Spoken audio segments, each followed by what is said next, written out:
So the $1 million question for the Montreal Canadiens when Ken Dryden retired. Who will pass the torch or keep on the torch for Montreal's great goaltending of the 1970s and from the 1960s? Well, Michel Larocque was there. Richard Sevigny was in the pike. But this player, they brought him in, and no disrespect, but he didn't show much in the NHL in the years previous. Actually, his goals against average was through the roof, and he played with some of the worst teams of the 1970s. So today on our Vintage Sports File, we're going to be talking about Denis Herron. Now, Denis Herron was born in Chambly, Quebec on June 18th, 1952, a very big draft pick for the Pittsburgh Penguins. He was taken 40th overall by the non-Lemieux squad. Now, he got prominence with strong results for the Trois-Rivières-Travaux in the Quebec Major Junior Hockey League. And in the 72 season, he skated with in 40 games with the vaunted Q franchise and impressed enough people.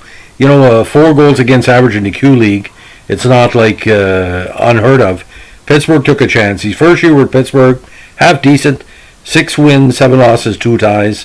He had a lot of seasoning in AHL with 21 games. Now, 74 season, he was all over the place. He played with the Penguins in the NHL, 1 game, 3 losses. Salt Lake City Golden Eagles in the Western Hockey League, 6 wins, 2 losses, and a tie. And with the Hershey Bears, 10-4-1. Couldn't crack Pittsburgh's lineup, so Kansas City decided to take a chance on him. Kansas City's first season, terrible record, only 4 wins in 22 games, 3.75 average, and 75-76 in 64 games, 39 losses, and a porous Kansas City Scout defense.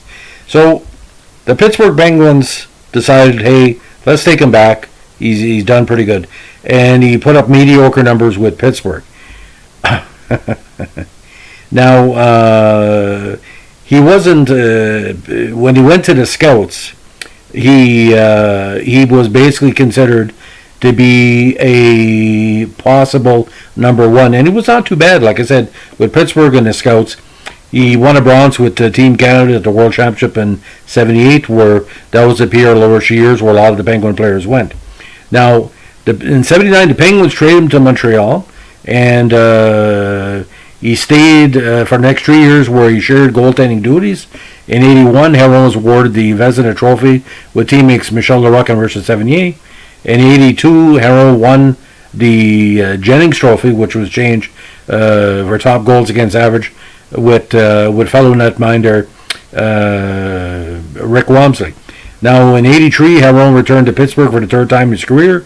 He remained there until 86, until he retired. And memory serves, he played some games in 86, but he wasn't really a big factor. But statistically, he's one of the worst goalies in NHL history. Wasn't playing with the best teams. But when Montreal, that first season, in 1980, he had a 25-3-3 record in 34 games. He was given number 1 duties in the playoffs, but Michel Larocque also took over because Herron was unaffected in Game 7 where he lost to Minnesota in the quarterfinals.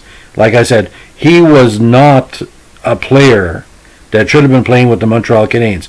He was a good second-level player for other teams, but Montreal should have drafted a goalie.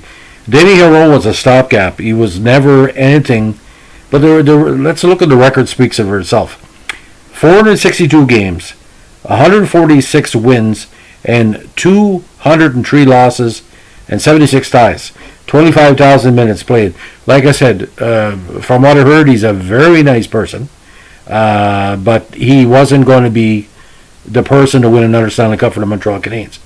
Like I said, he was no Brian Hayward. He was no Doug Soetard. And,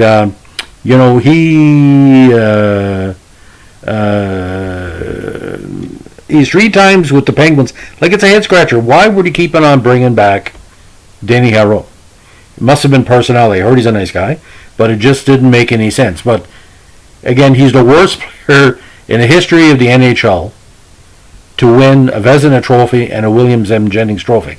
And like I said, the machinations with Claude Ruel, he was playing Herron enough games to get his name on that second, the first one in 81, and you see the 25 games.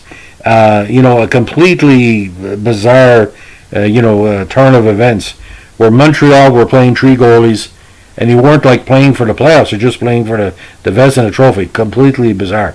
So one of my listeners asked about Denis Herron, and like I said, I have nothing good to say about him as a player. Like I said, when I saw him play with the Scouts, if I was a fan of the Scouts, like he only won 11 of 64 games, ladies and gentlemen, in 76 contests. When you got Doug Favell and players like that, Paul Harrison, with Toronto, he wasn't even a number 2 goalie, he was a number 3.